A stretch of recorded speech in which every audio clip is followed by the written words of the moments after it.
Muy buenas, familia. Hoy os vengo a hablar sobre este libro de aquí, Liderazgo Efectivo, Guía Práctica para Liderar sin Complejos, de César Piqueras. Es un libro que, tiene ideas interesantes, pero no entra muy en profundidad en los temas. Se queda en la superficie de muchos temas y es un libro básico, podríamos decir. Voy a ir al grano, voy a tratar lo que habla el libro y vamos a ello, no voy a hacerte perder tiempo.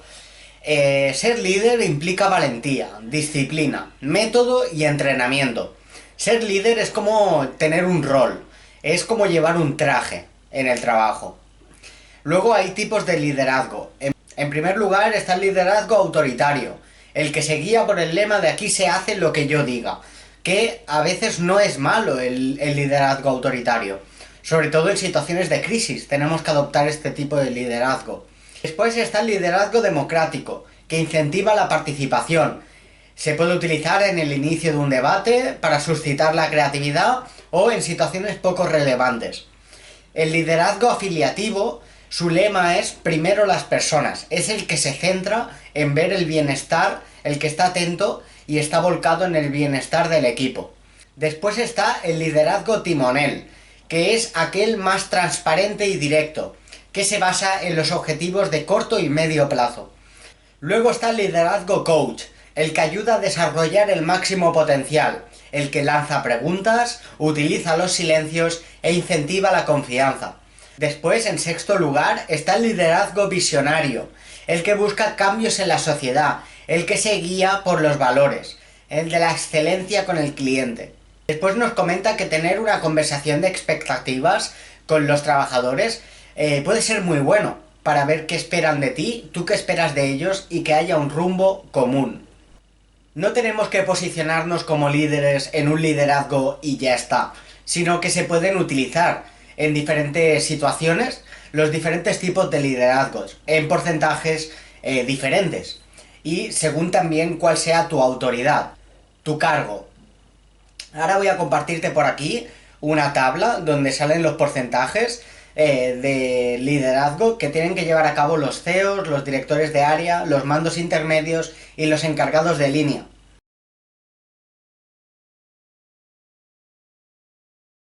En cuanto a objetivos, hay tipos de líderes. En primer lugar, están los que no aspiran a crecer, los que buscan un objetivo de estabilidad, y lo que no crece, de crecer.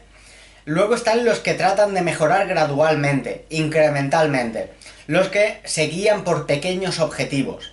Y por último, están los que crecen exponencialmente, los que se marcan objetivos ambiciosos, que se guían por el lema de si quieres llegar a la luna, apunta a las estrellas. Aquí te dejo un gráfico donde puedes ver el crecimiento exponencial, el crecimiento incremental y el no crecimiento.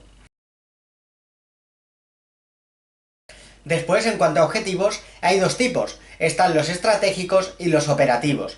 Los estratégicos serían aquellos que te marcas a 10 años vista, a 3 años y anualmente. Y los operativos son los trimestrales, los mensuales y los diarios. En cuanto al feedback, puede estar centrado en comprender o puede estar centrado en la persona. Un ejemplo del feedback centrado en comprender sería: hemos recibido varias quejas de clientes esta semana. Y el que está centrado en la persona, un ejemplo sería: eres un poco descuidado, no sabes tratar al cliente. Luego, el autor de este libro nos recomienda no usar el verbo ser, es decir, eres un poco descuidado, pues no utilizarlo, porque puedes provocar efectos adversos. Después, el feedback puede ser concreto o general. El concreto, por ejemplo, sería: en la última semana hemos recibido 3 quejas de clientes. Y el general sería: los clientes se están quejando demasiado de la atención recibida. Nos dice el autor de este libro que es más eficaz el concreto, el que pone las cosas sobre tierra. Luego también tenemos el feedback positivo y el negativo. El positivo podría ser, por ejemplo: la forma en la que atiendes me parece extraordinariamente buena. Y el negativo sería: oye, me he fijado que cuando has entregado el ticket a la clienta no le has mirado a los ojos y le has deseado buen día.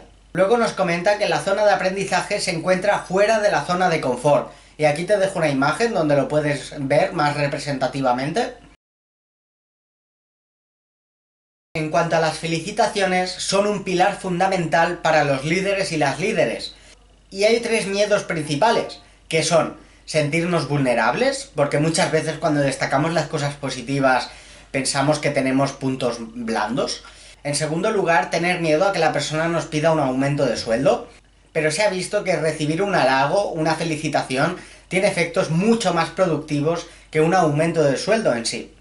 Y en tercer lugar, el miedo de se lo creerá demasiado. Y aunque tengamos esa visión de las personas, oye, felicitar no está de más, es un elemento fundamental para un líder. Felicitar implica tener una mirada valorativa. Es decir, cuando felicitamos, aumenta la salud de nuestros trabajadores y disminuyen las bajas. Potencia la creatividad. Disminuye los rumores y las quejas. Aumenta la retención de talento y los resultados se ven incrementados en un 25% más. Un líder que tiene una sonrisa en la boca provoca un 25% más de sonrisas en su entorno, además de un 10% más de confianza en sus equipos. Después, César Piqueras nos comenta que hay un método que se llama marea, que es la M de momento y lugar adecuados, la A de agradecer nada más empezar, la R de razones por las que estamos agradecidos, la E de efectos más positivos de ese comportamiento y la A de apoyo incondicional. Ahí tenemos la palabra marea. No tenemos que confundir el felicitar con complacer, porque se ha visto que por cada punto de complacencia hay una disminución del 0,62 en la efectividad del trabajador. Por tanto, cuanto más complacencia, menos liderazgo y menos resultados. En cuanto a las correcciones, no hay que usar las palabras nunca, siempre, todo o nada. Es necesario a veces corregir a las personas, pero hay que ver desde qué punto lo hacemos, en qué momento, y él propone un método que se llama MAOCA, por sus siglas. M de momento y lugar adecuados, A de agradecer nada más empezar, O de objetividad al comentar los hechos, G de consecuencias de los hechos y A de acordar y pedir un cambio. Se ha visto que el punto crítico de correcciones es 3 veces, que cuando ya tenemos que corregir más de 3 veces a una persona, oye, tendríamos que plantearnos si podemos prescindir de ella o si adoptar otras medidas. En cuanto a delegar, se ha visto que antes se creía que los líderes eran como bomberos, que iban apagando fuegos aquí y allá, apagafuegos. Pero se ha visto que es más un director de orquesta, que no tiene un instrumento como tal, sino que dirige para que la orquesta vaya por sí sola. Luego también se ha visto que los líderes cumplen 3 tareas, que estas son el hacer, el desarrollar y el pensar. En cuanto al hacer, se refiere a todo lo que está vinculado con lo operativo, con las urgencias y con lo que tiene que ver con el corto plazo. En el desarrollar, tiene que ver con el desarrollo del equipo, la tutorización y el saber delegar tareas. Y en cuanto al pensar, se refiere a la formación, al diseño de la estrategia, a la planificación y a todo lo que tiene que ver con el largo plazo. Se ha visto que la manera más efectiva de actuar tiene diferentes connotaciones según el cargo que tengas. Por ejemplo, el CEO de una empresa tiene que dedicarle un 33% al hacer, un 33% al desarrollar y un 33% al pensar. En cambio, un director de área tiene que hacer en un 50%, un 25% desarrollar y un 25% pensar. En un mando intermedio tiene que hacer en un 70%, desarrollar en un 20% y pensar en un 10%. Y después, por último, en un encargado de línea tiene que hacer un 8%, tiene que desarrollar un 10% y tiene que pensar un 10%. Por tanto, podemos ver que los líderes, a medida que suben en la jerarquía de mando, tienen que hacer menos y tienen que dividir más en desarrollar y pensar. Esto es clave. Luego también nos comenta César que el modelo APC, la A de anota tareas que llevas a cabo, la P de pregúntate 2 cosas, de hacerte preguntas clave, la E de estudiar qué tareas delegar, la C de comunica y forma a las personas y la E de establecer mecanismos de supervisión.